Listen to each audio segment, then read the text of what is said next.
Hello students, अभी हम आज से इसमें वीडियो लेक्चर में section number 7 session number 8 cover करने वाले हैं।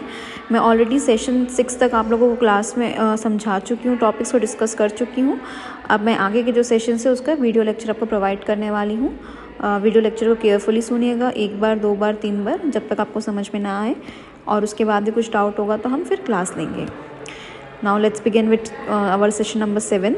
हमने लास्ट डिस्कस किया था प्राइसिंग तक का, कि एक प्रोडक्ट की प्राइसिंग कैसी रखी जाती है और कैसी होनी चाहिए। अब हम पढ़ेंगे प्रमोशनल डिसीजन इन मार्केटिंग।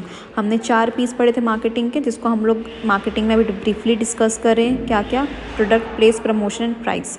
तो हमने 3 डिस्कस कर लिए, हमारे पास चौथा लास्टली बचा है P, that is promotion. Promotion basically हम लोग क्या पढ़ने वाले, कैसे कंपनी अपने जो एडवर्टीजमेंट बोल सकते हैं आप, वो प्रमोशन का पार्ट होता है। So promotion is one of the key element of the marketing mix, जिसमें से मैंने लिखा था मार्केटिंग मिक्स के 4 पीस में से एक पी प्रमोशन होता है। इसमें हम लोग बेसिकली क्या करते हैं, creating awareness, generating interest and convincing customers to buy a product and service. हम यहाँ पे क्या करते हैं, अपने प्रोडक्ट के बारे में अवेयरनेस फैलाने की कोशिश करते हैं, लोगों के अंदर, अपने कस्टमर के अंदर इंटरेस्ट पैदा करने की कोशिश करते हैं, साथ ही उनको कन्विंस करने की कोशिश करते हैं ताकि वो हमारा प्रोडक्ट को खरीदे। ठीक है, प्रमोशन डिसीजन बहुत ही क्रूशियल होता है, क्योंकि उससे ही कंपनी कम्युनिकेट कर पाती है अपनी ऑफरिंग्स को अपने ऑडियंस तक। ठीक है, अपने प्रोडक्ट एंड सर्विस को प्रमोशन के थ्रू कंपनी क्या कर पाती है, पहुंचा पाती है, उनको अवेयर कर पाती है। नाउ प्रमोशनल टूल्स, ऐसे कौन कौन से टूल्स हैं जिसको हम यूज़ करके अपनी प्रमोशन एक्टिविटी कर सकते हैं। तो मार्केटर्स बहुत सारे प्रमोशन टूल्स यूज़ करती है, और ये इनको अभी फ़िलहाल हमने 4-5 चीज़ों में डिवाइड किया है: advertising, sales promotion, personal selling, public relation and direct marketing. सबके अपने अपने एडवांटेजेस हैं और उनके अपने अपने कम्युनिकेशन गोल्स भी हैं। तो first is your promotion tool is your advertising. So advertising is the most widely recognized form of promotion and involves any paid form non-personal communication about an organization or product or service. Advertising में हम क्या करते हैं, ये एक paid form of promotion, जहाँ पे हम लोग पैसा देकर के क्या बोलते हैं, प्रोडक्ट या सर्विस को एडवर्टाइज करने की कोशिश करते हैं। जैसे कि हम अपने टीवीज़ में, रेडियो में, प्रिंट्स में, ठीक है, ये सब क्या एडवर्टाइजिंग का फॉर्म है। जहाँ पे ये याद रखना, ये की वर्ड है, इंपॉर्टेंट वर्ड है, कि इसमें पेड फॉर्म ऑफ प्रमोशन होता है, इसमें पैसा इन्वॉल्व होता है, उसको हम एडवर्टाइजिंग कहते हैं। इसके की कैरेक्टरिस्टिक्स क्या क्या होती है? फर्स्ट थिंग, ये पेड है, हम उसमें एक पैसा उनको पे करते, एक अमाउंट ऑफ फी पे करते हैं, जिसके बदले में वो क्या करते हैं, हमारा जो प्रोडक्ट है या सर्विस है उसको प्रमोट करते हैं अपने चैनल पे। टीवी, रेडियो, प्रिंट, डिजिटल, इसका यूज़ करके वो प्रमोशन करते हैं। Non personal, this message is broadcast to a larger audience without direct interaction. इसमें क्या होता है, इसमें एडवर्टाइजिंग में कोई आप एक बंदे से एक बार में बात नहीं करते, आप बहुत लोगों के लिए कॉमन एडवर्टाइजमेंट बनाते हैं और सबको एक साथ उस चीज़ को क्या करते हैं, लागू करते हैं या दिखाते हैं या शो करते हैं। इसमें आपका 1-to-1 कनेक्शन नहीं होता है आपके ऑडियंस के साथ। ठीक है, थर्डली पर्सुएसिव, इसमें इसका मेन एम क्या होता है एडवर्टाइजमेंट का, इन्फॉर्म करना लोगों को, टारगेट ऑडियंस को रिमाइंड कराना एक प्रोडक्ट या ब्रांड के बारे में। ठीक है, एडवर्टाइजिंग के भी टाइप्स होते हैं, जैसे कि वही टेलीविजन, रेडियो एड्स हो गए, print ads, digital ads, outdoor ads. Outdoor ads मतलब बिलबोर्ड्स, पोस्टर्स, ये सारे इसके टाइप्स हो गए।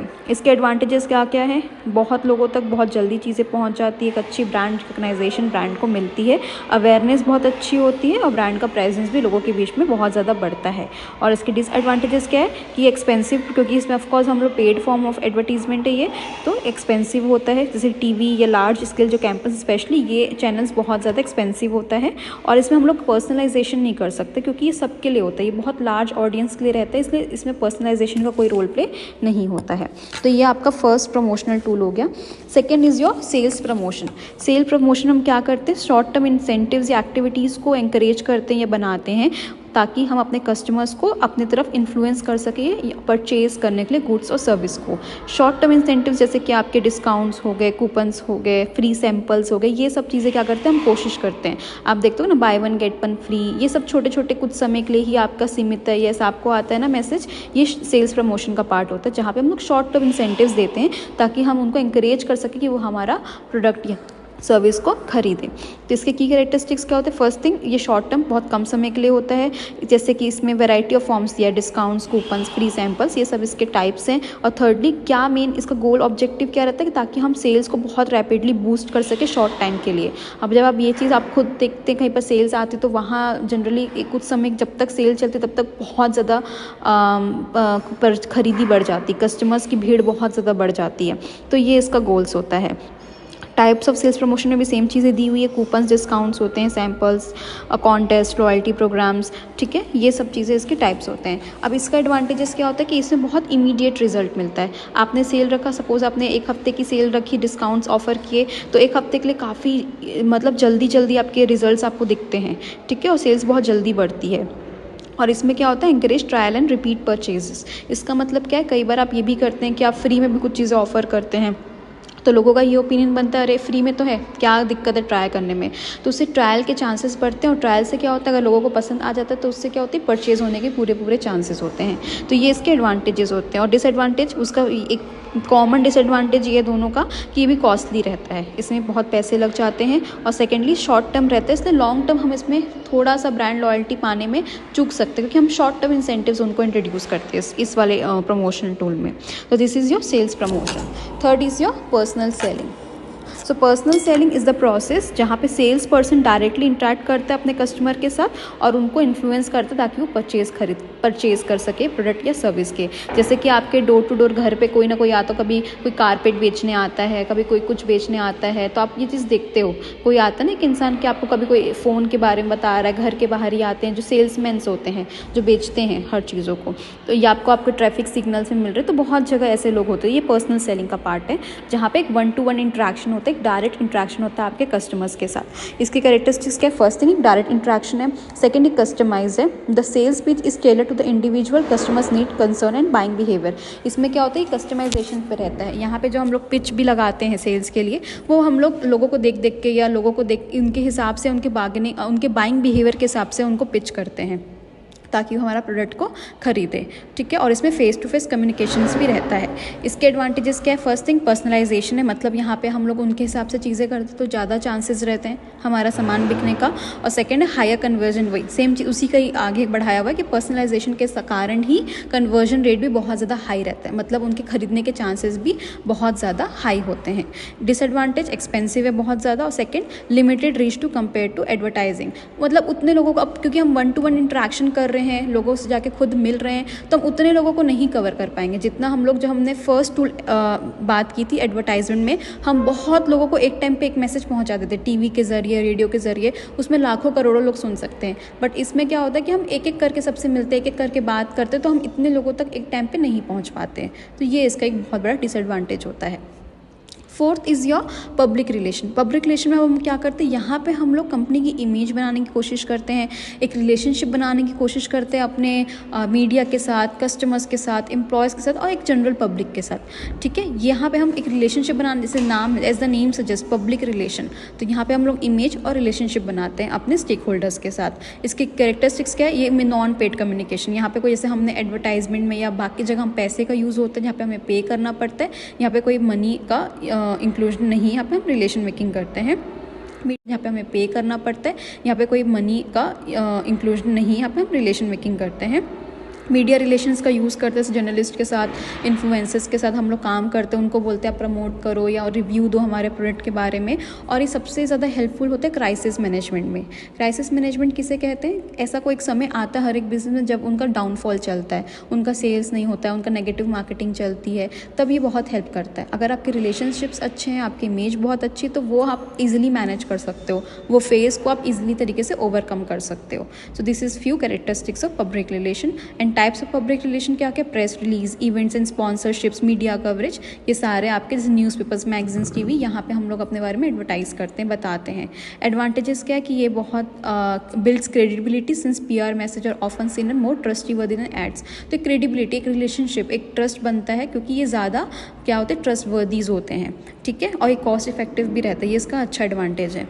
डिसएडवांटेज क्या रहता है कि यहाँ पे अगर हमने सपोज कोई अब एक मैसेज बाहर निकाला अपने बारे में या कुछ भी किया, तो एक बार निकल गया सो निकल गया, चाहे वो फिर उसका पॉजिटिव इम्पैक्ट भी हो सकता है और नेगेटिव भी हो सकता है, तो हम उसको चेंज नहीं कर सकते बार बार। और ये क्या होता है कि जैसे कि हमने जो डिस्काउंट्स कूपन जो हमने पुराना डिस्कस किया था सेल्स प्रमोशन में, उसमें हमें बहुत क्विक रिजल्ट मिल जाता है, इमीडिएट। इसमें क्या होता है पब्लिक रिलेशन में कि थोड़ा टाइम लग सकता है हमें वो रिजल्ट मिलने में जो हम एक्सपेक्ट कर रहे हैं। So this are the advantages of public relation.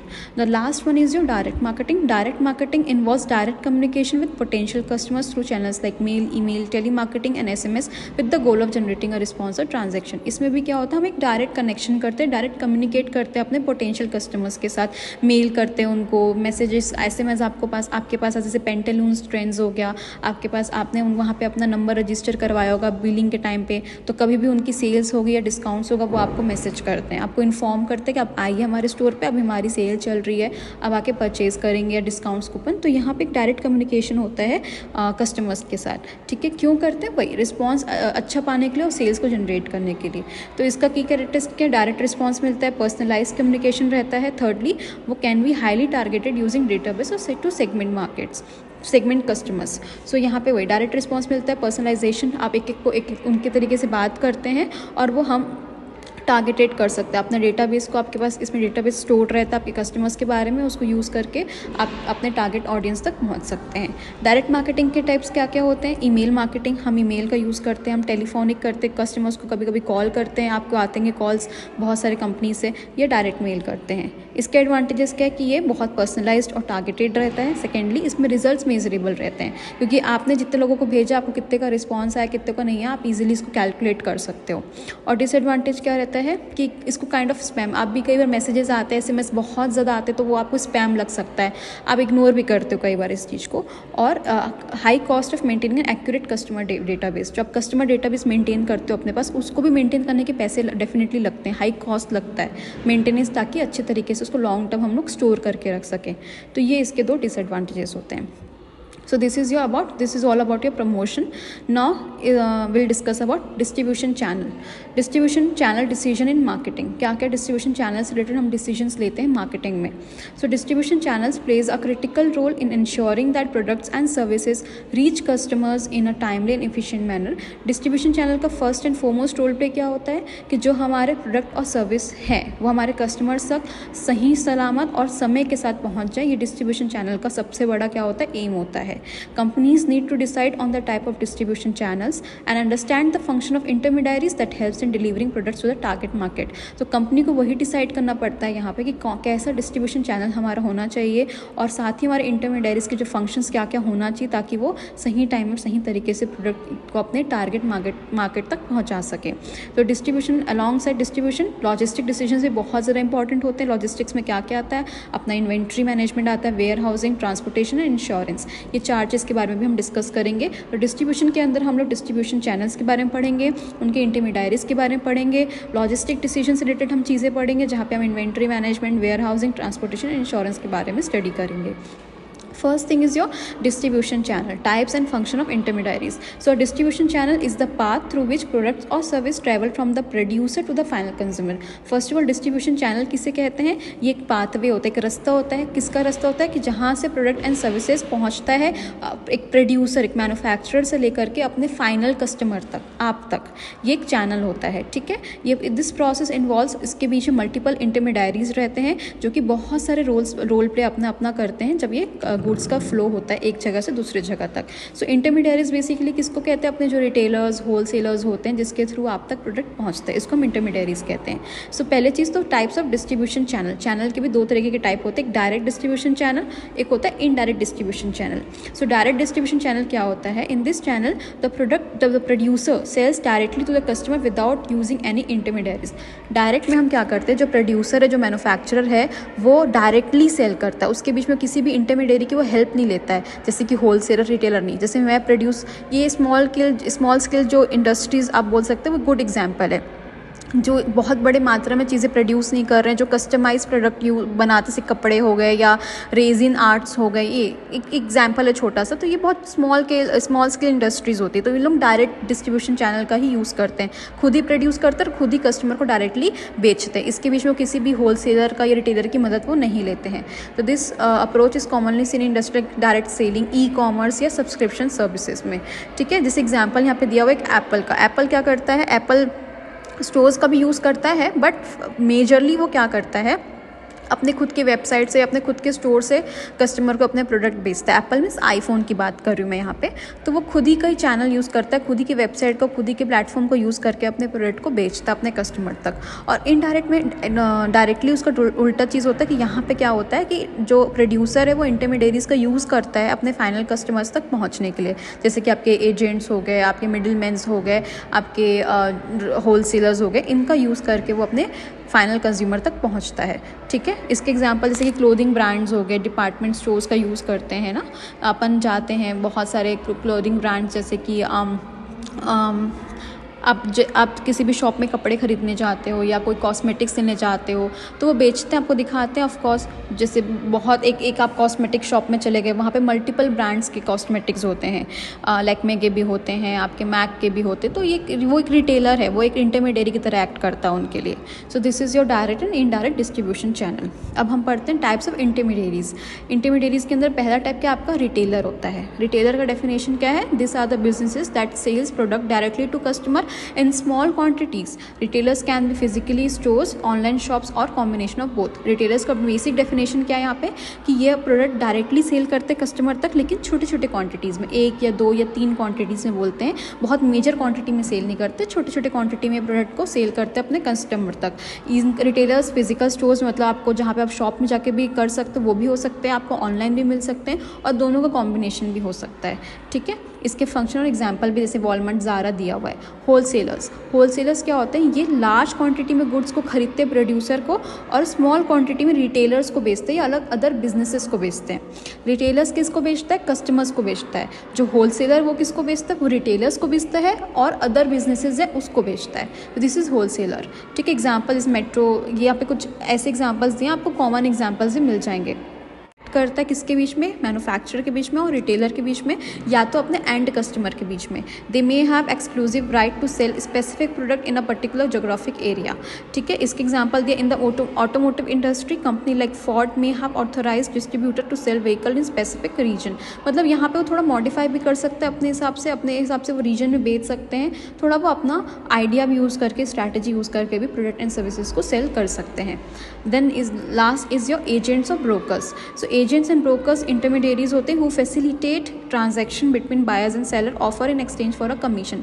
Agents and brokers क्या होते हैं? बेसिकली वो बेचते हैं, जो बायर्स एंड सेलर्स के बीच में प्रोडक्ट बेचते हैं, लेकिन उसके बदले वो एक कमीशन चार्ज करते हैं कि हम इतना। बहुत जगह एजेंट्स आजकल से प्रोडक्ट एंड सर्विसेज में, जैसे आप देखते कॉलेजेस वाले भी एजेंट्स हायर करते हैं कि आप बच्चे लेकर के आओ, या आप देखते सबसे कॉमन जो एजेंट आप देखते हो या ब्रोकर वर्ड आप सुनते होगे तो वो होता होगा जब आप कोई घर या रेंट पे देखते हो तो आप एक ब्रोकर हायर करते हो। ब्रोकर क्या करता है? आपको काम करके देता है, उसके बदले कमीशन हायर करता है। तो this is your agents and brokers. इसमें लिखा हुआ example real estate agent. Real estate मतलब वही जो बिल्डिंग प्रॉपर्टी इससे होता है रिलेटेड। ठीक है, ट्रैवल एजेंट्स जो हो गए। सो this is your types end of intermediaries. Now जैसे हमने बोला लॉजिस्टिक डिसीजंस के बारे में थोड़ा डिस्कशन करेंगे।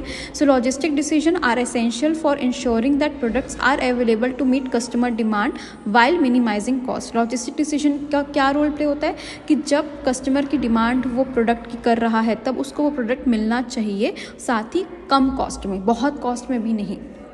ठीक है, इसमें क्या इन्वॉल्व करते हैं वो लोग? They involve managing the flow of goods from the point of production to the point of consumption. एक इसमें क्या मैनेज करते हैं वो लोग? गुड्स का जो फ्लो होता है प्रोडक्शन से लेके कंजप्शन तक, कंज्यूमर तक, उसको ये लोग मैनेज करते हैं। इस डिसीजन हम मैनेज करते हैं। और effective logistic management impact a company efficiency, customer satisfaction, profitability. और अगर ये हमारा बहुत अच्छा, अगर हमारा लॉजिस्टिक मैनेजमेंट बहुत अच्छा है तो उससे क्या बेनिफिट मिलता है? कंपनी की इफिशिएंसी बढ़ती है, कस्टमर का सेटिस्फैक्शन बहुत ज़्यादा बढ़ जाता है और साथ में प्रॉफिट भी बढ़ता है कंपनी का। तो फर्स्ट थिंग हम जो लॉजिस्टिक डिसीजन में जो हम मैनेज करते हैं that is your inventory management. Inventory management is the process of overseeing and controlling the storage and movement of goods in a company supply chain. Inventory में basically हम क्या करते हैं? जो कंपनी के स्टॉक्स रहते हैं या जो एक्स्ट्रा सामान रहता है उसको मैनेज करते हैं, उसको स्टोर करने की कोशिश करते हैं। या मूवमेंट भी इसमें इन्वॉल्व है, स्टोरिंग भी है, साथ में कहीं पर कम पड़ा या कहीं पर भेजना है वापस से इन्वेंट्री से निकाल करके चेक करना। तो इन्वेंट्री मैनेजमेंट का दोनों काम होता है। प्रॉपर इन्वेंट्री मैनेजमेंट बिजनेसेस को हेल्प करता है, कभी हम स्टॉक आउट ना हो जाए, ओवर स्टॉकिंग ना हो जाए, वेस्टेज ना हो जाए। मतलब क्या होता है कि जब डिमांड हो तो ऐसा ऐसा ना हो कि हमारे पास माल ही नहीं है, या हमारे पास इतना ज़्यादा स्टॉक है आ चुका है कि जितनी डिमांड ही नहीं है, या वेस्टेज हो रहा है। ये चीज़ों को मेंटेन करने के लिए इन्वेंट्री मैनेजमेंट का काम करते हैं कि हम जितना स्टॉक रख रहे हैं अपने पास वो एकदम एक्यूरेट रखें, जितनी डिमांड हो, जितना बिक सकता है उतना ही हम अपने पास रखें, ना ही उनका वेस्टेज होना चाहिए, ना ही वो कम होना चाहिए, ना ही वो बहुत ज़्यादा होना चाहिए। तो ये इन्वेंट्री मैनेजमेंट का काम होता है। की कंपोनेंट्स का क्या, स्टॉक लेवल को मेंटेन करना, ऑर्डर जब रिक्वायर्ड है फुलफिल करना, और इन्वेंट्री ट्रैकिंग करना। ठीक है, किसके थ्रू करते हैं ये लोग? Barcode scanning. ये कुछ टेक्नोलॉजीज है जो आपको रियल टाइम में हेल्प करता है इन्वेंट्री का ट्रैक करने में, कितना बचा है, कितना और लाने की ज़रूरत है, कितना ओवर हो चुका है, क्या मैनेज करना है, ये सब इन्वेंट्री ट्रैकिंग के अंदर आता है। इसमें कुछ स्ट्रैटेजीज दी हुई है इन्वेंट्री मैनेजमेंट स्ट्रैटेजीज में। Just in time, JIT, a strategy that aims to reduce inventory levels by ordering goods only when they are needed for production और sales which help them reducing holding cost. मतलब ये strategy क्या help करती है कि हम तभी order करें जब वो बिक सकता है या उसकी ज़रूरत है सेल्स के लिए, बस उसको रखने का कॉस्ट ना हो। मतलब जब ज़रूरत हो तब हम उसको ऑर्डर करें। वो एक स्ट्रैटेजी होती है, वो अलार्म कर देता है कि भाई अभी आपको ऑर्डर करने की वापस ज़रूरत है आपके स्टॉक्स को। तो ये वो स्ट्रैटेजी है। और इकोनॉमिक ऑर्डर क्वांटिटी स्ट्रैटेजी जहाँ पे वो ये बताता है कि हमें कितनी एक टाइम पे कितना ऑर्डर करने की ज़रूरत है ताकि हमारा वो ऑर्डर वेस्ट ना हो और हम अपनी नीड्स को पूरी कर सकें, हमारे कस्टमर्स की नीड्स को पूरी कर सकें। सो ये दो स्ट्रैटेजी होती है इन्वेंट्री मैनेजमेंट के अंदर। Second is your warehousing. Warehousing refers to the storage of goods until they are distributed to the final consumers. Warehousing क्या होता है? वेयर हाउस एक ऐसा प्लेस है जहाँ पे हम अपना क्या करते हैं, स्टॉक को मेंटेन करते हैं या स्टोर करके रखते हैं। सो इसमें वही बोला कि स्टोरेज ऑफ गुड्स है, जब तक वो हमारे फाइनल कस्टमर्स तक नहीं पहुंच जाते तब तक हम उस स्टोर्स को, जो हम लोग स्टोर करते हैं गुड्स को, that is refers to the warehousing. Efficient warehousing ensures that goods are stored safely and orders can be picked and shipped promptly. अगर हमारा अच्छा वेयर हाउसिंग है, उसका कैरेक्टरिस्टिक्स क्या होता है कि जहाँ पे हमारा गुड्स बहुत सेफली स्टोर हो सकता है और साथ में ऑर्डर्स को हम इजिली पिक कर सकते हैं और शिप भी कर सकते हैं टाइमली भी। This is your warehousing. Key components क्या? स्टोरेज का होता है, ऑर्डर पिकिंग होता है, इन्वेंट्री कंट्रोल होता है। तीनों सेम चीज़ें हैं। Types of warehouse, private warehouse होते हैं जो कि कंपनी अपने ओन पर्पस के लिए यूज़ कर सकता है, उनका प्राइवेट रहेगा। पब्लिक वेयर हाउस क्या होती है? किसी और की वेयर हाउस है जहाँ पे हम उनको रेंट देते हैं या हम उनको फी देते हैं अपना सामान स्टोर करने के लिए। और एक होता है distribution centres, specialize warehouse होते हैं जिसको हम लोग हाई हैंडल वॉल्यूम्स गुड्स के लिए facilitate quick movement to customers. मतलब ये भी वो जहाँ पे हमको बहुत ज़्यादा क्वांटिटी का, सपोज हमारा बहुत क्वांटिटी का सामान है, वो हम वहाँ पे हम डिस्ट्रीब्यूशन सेंटर्स को यूज़ करते हैं, वहाँ पे सामान रख देते हैं और जहाँ से बहुत क्विकली हमारा सामान निकलते रहता है। So this is 3 types of warehouse. Next is your transportation. So transportation is the physical movement of goods from one location to another, such as a form of warehouse to a retailer or directly to the customer. So transportation मतलब क्या होता है कि movement of goods होता है एक location से दूसरे लोकेशन तक, कि जैसे कि हमारा वेयर हाउस रिटेलर तक पहुंच रहा है या हमारे कस्टमर्स तक पहुंच रहा है। This is your transportation. अब ट्रांसपोर्टेशन हम रोड का ट्रांसपोर्ट यूज़ कर सकते हैं, रेलवे मतलब अपने जो ट्रेन्स का ट्रांसपोर्ट यूज़ कर सकते हैं, एयर ट्रांसपोर्ट यूज़ कर सकते हैं, और सी समुद्र का यूज़ करके जो हम ट्रांसपोर्ट्स करते हैं वो हम यूज़ कर सकते हैं। इसमें मेजर डिसीजंस क्या क्या होते हैं कि हमारा कौन सा रूट प्लानिंग, एक जगह पहुंचने के लिए बहुत सारे रास्ते हो सकते हैं, लेकिन कौन सा बेस्ट रास्ता है हमारे लिए वो हमारा टास्क होता है इसमें। Secondly cost plus speed, balancing the cost of shipping, कितना हम लोग शिपिंग का कॉस्ट दे रहे हैं और कितना स्पीड होना चाहिए उस प्रोडक्ट को पहुंचाने का, वो सब चीज़ें हमारे इसमें मेजर डिसीजन मेकिंग रहता है। Then next and last is your insurance. Insurance is essential for protecting goods in transit और ड्यूरिंग स्टोरेज। इंश्योरेंस बहुत ज़्यादा इंपॉर्टेंट रोल प्ले करता है गुड्स को प्रोटेक्ट करने के लिए, कब? जब हम उसको स्टोर भी कर रहे हो तभी जब हम उसको ट्रांसफ़र भी कर रहे हैं एक जगह से दूसरी जगह तक, तब स्टोरिंग, क्योंकि बहुत चोरी चकारी होना, बहुत लूटपाट होना या ख़राब होना, तो इंश्योरेंस होना बहुत ज़रूरी है। इससे हमारा क्या होता है, बहुत हद तक हमें सेफ्टी मिल जाती है हमारे गुड्स के लिए। इट प्रोवाइड एक फाइनेंशियल कवरेज देता है, कोई भी अगर हमारा लॉस होता है, जैसे डैमेज हो गया या थेफ्ट हो गया, एक्सीडेंट हो गया, उसके बदले हमें क्या देता है, एक फाइनेंशियल कवरेज, एक फाइनेंशियल प्रोटेक्शन देता है इंश्योरेंस। ठीक है, इसमें फर्स्ट इंश्योरेंस कैसा होता है? कार्गो इंश्योरेंस कवर्स लॉस और damage to goods being transported protecting the shipper और कॉन्सिक्वेंस। इसमें क्या होता है कि अगर कभी हम ट्रांसपोर्ट में हमारा कोई गुड्स लॉस हो गया, डैमेज हो गया, तो वो जो शिपर है जो उसको ट्रांसपोर्ट कर रहा है उसको शिपर कहते हैं। ठीक है, जो हमारा सामान लेके एक जगह से दूसरी जगह जा रहा है उसको वो प्रोटेक्ट करने की कोशिश करता है, क्योंकि पहला शक तो उसी के ऊपर ही जाता है कि तुमने चोरी किया होगा, तुम्हारी लापरवाही से होगा, तो वो इंश्योरेंस में उसको बहुत ज़्यादा सेव करता है। Second is your warehouse insurance, cover inventory stored in warehouse against risk like fire, theft और नेचुरल डिजास्टर। तो ये इसमें क्या कवर होता है, वो सारे जो इन्वेंट्री हमने स्टोर करके रखा है वेयर हाउस में, कभी आग लग गई, कभी चोरी हो गई, कोई नेचुरल डिजास्टर हो गया, तो उसके बदले वो इंश्योरेंस बेसिकली क्या होता है, कभी ये सब चीज़ें हो जाती है ना, तो उसके बदले हमें पैसे मिल जाते हैं। ठीक है। वो हमारा लॉस रिकवर जितना हो सकता है उतना होने की कोशिश करते हैं उसमें, इसलिए इंश्योरेंस बहुत ज़्यादा ज़रूरत होता है। बेनिफिट क्या होता है कि रिस्क मैनेजमेंट, वही बहुत, अगर हमारा कभी चोरी चकारी हो गया या जल गया तो ऑफकोर्स बहुत बड़ा रिस्क है ये, उसका मैनेजमेंट करता है और कस्टमर का कॉन्फिडेंस भी बढ़ता है उससे। So this is your session number 8, जहाँ पे हमने बहुत सारे distribution channel, intermediaries and logistic decision को डिस्कस किया है। आप इसको पढ़िएगा, सुनिएगा, और अगर कोई डाउट होगा तो will have a class then इसके बाद। ओके।